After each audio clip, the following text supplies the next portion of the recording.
not mad at it, but I am genuinely shocked. Crazy Stupid Podcast. Thank you so much for tuning in. As always, if this is your first time watching, we'd love it if you could hit the like button, the subscribe button, and the bell so that you are aware of when we post things. Hello, everybody. Welcome back to another episode of Crazy Stupid Podcast. My name is Esther. I'm Adrian. So we are here to talk about House of the Dragon, Season 2, Episode 6. Gotta say, I am ready for them to pick it up a little bit. The pacing, the last two have slowed down a bit. Like last episode, I didn't mind. You're slowing things down, but you're still moving things forward. Mm-hmm. I think now it's starting to feel redundant. Like the character progression, it's moving just very incrementally. At least it felt like in this episode. In this episode, I felt like that. I didn't like last episode. I didn't mind. This episode, I'm like, these last two, let's ramp it up. Well, I think they have to. There's only two left. Yeah. You know? So also, I will say, I'm not at the point that some fans are, but for the first time now, I am starting to get a little bit tired of like Rhaenyra's helpless, Alicent's helpless. For the first time now, I'm kind of like, I do get the frustration. I still think like we will get there, but I am kind of like, let's get there now. Alicent had moments that sort of fleshed her out, and it grew her character in this episode. It wasn't in the areas that I think people were hoping for, though. Yeah, she was acting a lot more like a mother, which I like to see. Yeah, that side that I think people are hoping for to get, that feels like it's moving much slower than the other areas of growth that we're seeing. Yeah. That's a choice that they made, but I think we're wanting that a little bit more than some of those other places, you know? I mean, I appreciate some of the moments, like, I mean, seeing her, you know, protect Helena with her own body. I was like, okay, Alicent, look at you stepping up. Or even, you know, the way she was sitting at Aegon's side or like trying to get through to Aemond. I'm like, I like to see it. I think it might be a little too late, but I'm glad you're trying. Yeah. I guess the first thing that I was sort of thinking about is sort of twofold, and it's really exemplified through how Aemond is ruling. The first is I feel like this episode really showed to me how much Alicent and Otto like really miss Viserys. I think this season so far is showing that a lot of the scheming that they're putting forward, there's a lot of regret on that regard, because I think they underestimated how decent of a king he was, particularly in comparison to Aemond and Aegon. I think with Otto, he's like, Viserys wasn't so desperate to head to war. He used a lot of adjectives to describe Viserys,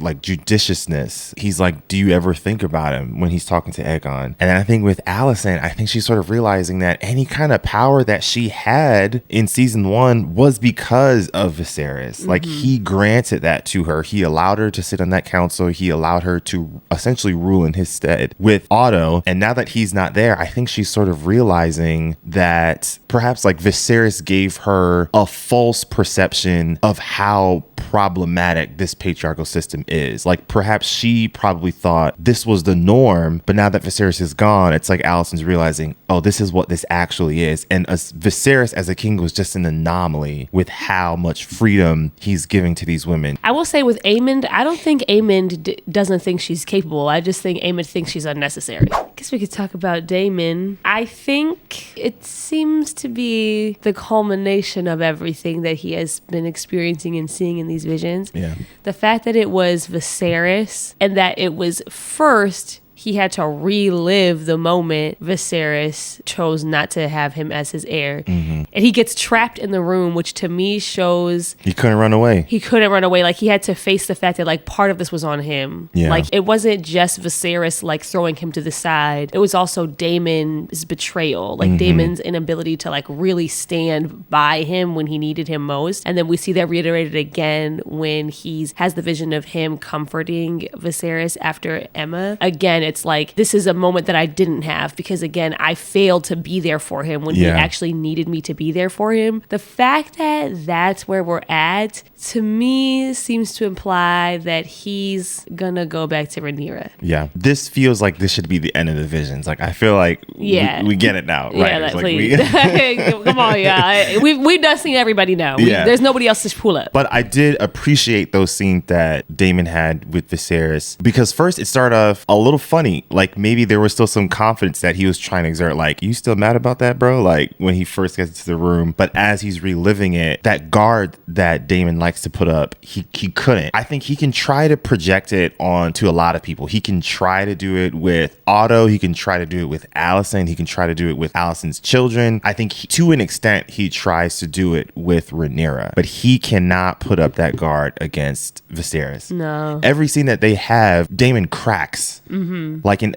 I think it was episode 7, they're having Laena's funeral. Viserys asked him to come back to King's Landing, and Daemon kind of falls apart there. Like he walks away. He couldn't finish his thought because he was still very hurt by what happened, and then he walks past Viserys. He is unable to do that. It's just not possible. And the fact that, like you mentioned, he's trying to open that door and he wasn't able to do it, and then Alice Rivers kind of points it out, and Mysaria points it out to Rhaenyra of like, that's just Daemon's way. Like, he may not betray you in the traditional sense, he'll just run away from the problem. This episode felt like he was finally accepting the role he played in hurting all of the people that he claimed to care about. Rhaenyra, Laena, she asked about his children, which is a big deal that kind of gets overlooked, of the sort of insecurities that Rhaena has is due to Daemon primarily, because you could have found ways to make her comfortable with the fact that she didn't have a dragon, but you ignored her a lot. And even Baela doesn't like him. Yes. So Yeah. It doesn't seem like he has great relationships with the kids that he has with Rhaenyra. And then lastly, with Viserys, he finally has a moment like,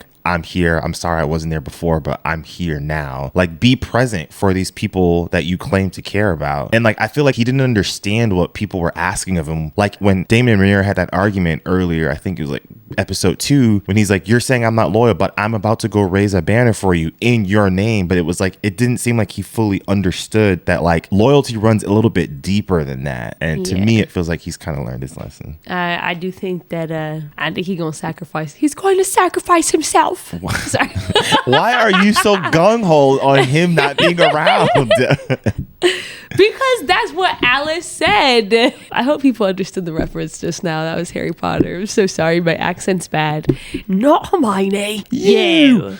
I want to talk a little bit about Aemond. Okay. He's a tyrant. Like, that's just, there's really no other way to kind of put it, in my opinion. I'm kind of shocked. Like, I actually really liked him for a long time, and now suddenly I don't like him at all. Well, the thing is, like, I feel like we should have known this is where Aemond's character was going to go, because the shift we saw in him once he got Vhagar, I think this is a glimpse of when you give an insecure man that kind of power, he's going to use that to hover over people that he can control. And I think Aemond exemplifies that to the T. I noticed a couple of things. During the meeting, when Aemond's speaking, he's not sitting down. He's kind of walking around the room, around the council. And Aemond sort of walks behind the Lannister on his council, like stands behind him, speaks over him. Like, these are very like intimidating postures he's trying to sort of present to the people in that room. And then what he does to Aegon, that felt, I didn't like that at all. That, oh my God. I kind of hope Aegon messes him up when he comes back. I'm kind of hoping like, Aegon, before we get back to the war,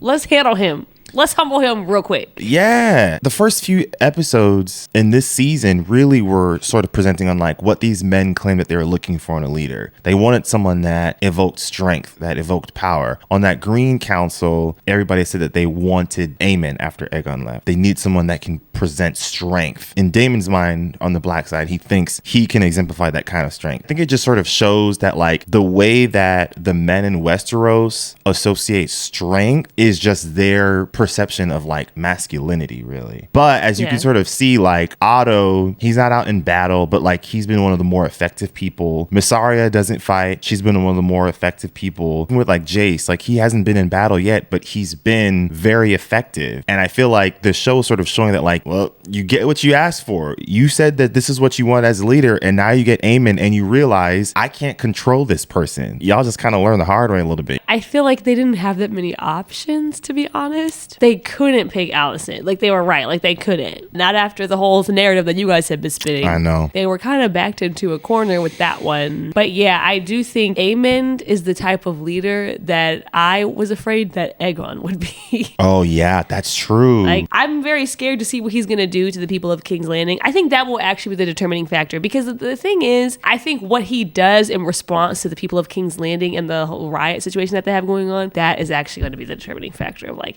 how tyrannical he is. Because Aemond in the council meeting, sure, like he's swinging his weight, but like he didn't seem as impulsive as Aegon. He's not impulsive at all. That's kind of like his whole thing. Very calculating with the things that he does. And I did think it was wise to bring Otto back. Yeah, I agree. I think he's just kind of mean to people. Like, I think that's really it. Actually, now that I'm thinking about it, I think he actually is just kind of rude, and like that's kind of why we don't like him. And also because of what he did to Rhaenys and his brother, obviously. Now we'll see what happens. I'm TBD not sure. on that. I don't think we should hold our breath in that. I think he's got a temper. He is still a hothead a little bit. We talked a little bit about Alicent. It does feel like this was the most motherly we have seen Alicent like ever in the show so far. I think she's regretting her decisions for sure. Number one, when she found out that this wasn't what Viserys actually wanted, that really took the wind out of her. And she was like, whoa. And also, she's seeing like the realities of what she's done and the fact that she's not in control of any of it. I think she wanted to protect her kids physically, but I think she also wanted to protect them like from themselves. Yeah. Like from their worst impulses that she knows they have. And so now that she's not really steering the ship anymore and she sees that she cannot do that, I think she's doing a lot of reflection on how she ended up in the position that she's in. Like when she talks to her brother and she's talking about her son Daeron and she's like so happy to hear that he's a good person. Is it because he wasn't in King's Landing, or is it because he wasn't with me? Like am I the reason? So I think she's starting to reflect on how her decisions have not only landed them all in this situation that they're in, but also have led to her children being the way they are and her not being able to do anything about it. Yeah. And she might be trying to course correct now a little bit. And I think her brother sort of caught that insecurity. It's just one of those moments where like your siblings are just going to notice stuff that like no one else is. And he gives her those kind words that I think like no one else has like genuinely done. Like zero motives behind it, zero like ill intentions. It's just like a sibling giving them something that like really only a sibling can probably do. And I feel like she needed that, and I like that scene. Yeah, I surprisingly like her brother. This is probably because of the character that he played on Slow Horses. Yeah. I thought he was just going to be a brat. I thought he was going to be insufferable. And to be fair, when they introduced him, he did seem that way. But I think that now he's been through trauma that has probably humbled him a little bit. I think so. That might be it. I think because you can see like he feels so defeated. Like when the conversation ends, he's like, well, I guess I got to go join Kristen Cole now. Yeah, he does not like that man. I don't actually think it's specifically, I mean, he doesn't like Kristen Cole, but I think when he says it, I don't think it's about Kristen Cole specifically. I think it's about like, this all feels so futile now. Yeah. It's like, I guess I'm going to go do this because like, that's my job. But from what I've seen now, like, it's just a matter of time for me now. But I did really like that moment with him and Alicent. And I think he was right. I do think Alicent did her best, genuinely. I genuinely think she did the best that she could. The only things I really feel like we have left to discuss are Mysaria and Rhaenyra. I'm not mad at it, but I am genuinely shocked. Perhaps there were things that were like kind of hinting at this in the show, but because we live in a heteronormative society, we just like weren't really picking up on it. Maybe. I will say though, like that I usually don't fall for that stuff. Like I usually see it, okay? You didn't see it this time. When Korra and old girl in Legend of Korra got together, I was not shocked. Okay? I remember a lot of people were shocked. I was like, no, they've been telling us. I was just genuinely surprised in this episode. But I'm not mad. I think they just needed more scenes together. I honestly thought they were just homegirls. I was like, yes, a friendship is forming here. But I'm not mad at it. I think Mysaria has probably never had a person, let alone like a woman that she could trust. And I think after losing Alicent, Rhaenyra also, and Rhaenys also didn't have a woman that she could trust that deeply. And it seems like they bonded over that rather quickly. I do think, because I remember earlier in the show we were talking about how like Rhaenyra is not Daenerys, but I feel like right now they trying to make her a little bit like Daenerys. Like her. Yes, those are the vibes I was picking up in this episode, and I don't know if I like it personally. You know, it was like this whole thing of like you care for the little people, and like even the conversation with Mysaria like before the hug and everything, that reminded me of Daenerys and Missandei. Like that conversation to me had like the same vibes of like Missandei was very loyal to Daenerys for very similar reasons as Mysaria was stating in this episode. So it does feel like they're doing that a little bit, and now I want want them to stop a little bit. Because honestly, it does take a little bit away of like the uniqueness of Daenerys. A little bit. Because the way I've sort of understood these prequel books and whatnot is that it adds more layers and context to how much of an anomaly Daenerys is. The way that she navigated through things was going to be different than her predecessors. I think one thing that might save them is Rhaenyra would never have done that on her own. Like Rhaenyra would never have just out of the goodness of her heart been like, let's send food to the struggling people That's of King's true. Landing. Like, yeah. This was, number one, not even her idea. She didn't even think it up herself. But number two, this was strictly a political move for her. So I do think that's one thing that kind of separates her. But the vibes of the conversation that she had with Mysaria did feel similar to me. Maybe there's like some projecting or like willful ignorance to how she wants to see Rhaenyra, maybe just a little bit. I do think that's true because I think up till now, this entire friendship for Rhaenyra has been like a strategic one, right? Like you're useful to me, and so I'm like keeping you around. Honestly, even now, I don't think that there's true feelings for Mysaria. Maybe I'm wrong, but I think she's just lonely. Yes. Yeah. Her dad's gone. Her Daemon is gone. Her uncle husband's gone. Her children are gone. She sent her kids away. That's true. Jacaerys is angry. Rhaenys is gone. Yeah, like I think she actually might just be really lonely. I do think if Daemon were to show back up again, I'm not 100% certain that, especially if he shows up having rallied people to her cause and seemingly like ready to stand by her side, I don't know that Rhaenyra would be able to detangle herself from him. Yeah.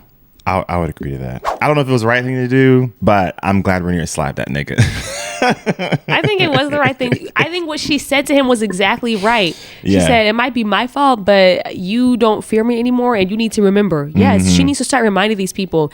And I do think that is going to require her to tap into a type of ruthlessness. I do think she's going to have to start to get kind of mean. I'm sorry, girl. This is one of those moments where it was like that was a growth moment for Rhaenyra, but it was incremental. And that will be my only like frustration the last 2 episodes of this season. Outside of that, I've been really enjoying it. One thing that I did, there was a couple of things that I noticed. One, Aegon's sins are catching up with him because the fact that Mysaria now has Diana in her payroll, that's the girl that he essayed. Yikes, my boy. Second thing, that scene when Alicent and Helena are trying to escape from the riot, you see that kind of cut on her arm. While she's looking at the cut on her arm, the audio is showing what the people outside, the crowd is screaming like essentially that they want Rhaenyra. To me, that kind of brought me a little bit back to when Alicent cut Rhaenyra's arm. It's like the start of like kind of like Rhaenyra's revenge tour a little bit, that now she has a similar wound that she placed on Rhaenyra. One of the things that I noticed, that song that the Dragon Keepers were singing to, I think it was Sea Smoke, was the same song that Daemon was singing to, I think it was Vermithor at the end of season 1. Some other things, the Grand Maester, I'm starting to kind of appreciate a little bit more. That black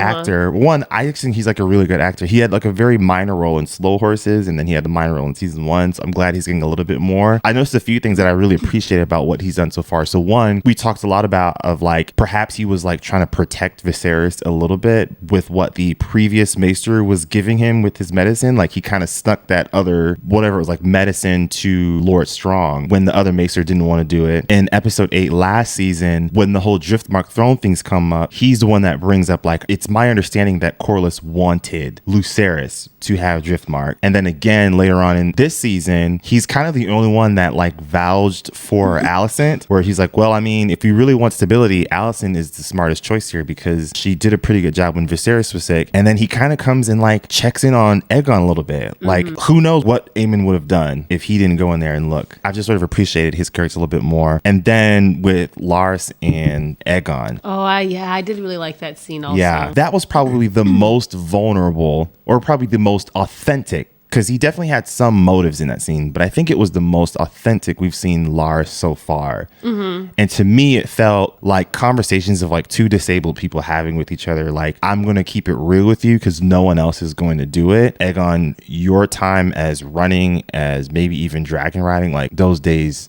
are done. And he's giving him the full spiel of like what Aegon needs to like emotionally and physically prepare himself for and mentally prepare himself for. That it added some complexity to Larys's character that I think was just kind of needed. I also think Aemond probably does not recognize the mistake that he made. It's fine to not make Larys your hand. I understand Otto might be a better choice. I get it. But you were rude with it. You were rude with it. And now I feel like Larys, he knows you and Aegon are going to be in opposition of each other, and he's about to make himself your enemy. We got a couple of dragon riders now too. Yeah, well, they better show Rhaenyra. Yeah, I'm gonna need to see that. Next episode, I'm assuming that's what we're gonna get. Yeah, that is a bit of a major book change, by the way. Oh, that's right. She does get a dragon, but way later on. Oh. Like honestly, like towards the end of the war, and like it's pretty insignificant. Like interesting. Yeah, so I do appreciate that book change. You know, me too. Get more Baela and Rhaenyra. Yes, definitely want more of them. Just FYI, next week's episode will be a little bit late. Apologize in advance for that, but we'll try to get it up as soon as we can. All right, y'all. Thank you all so much for tuning in. As always, we'd love to hear what you all think of this episode, so please let us know in the comments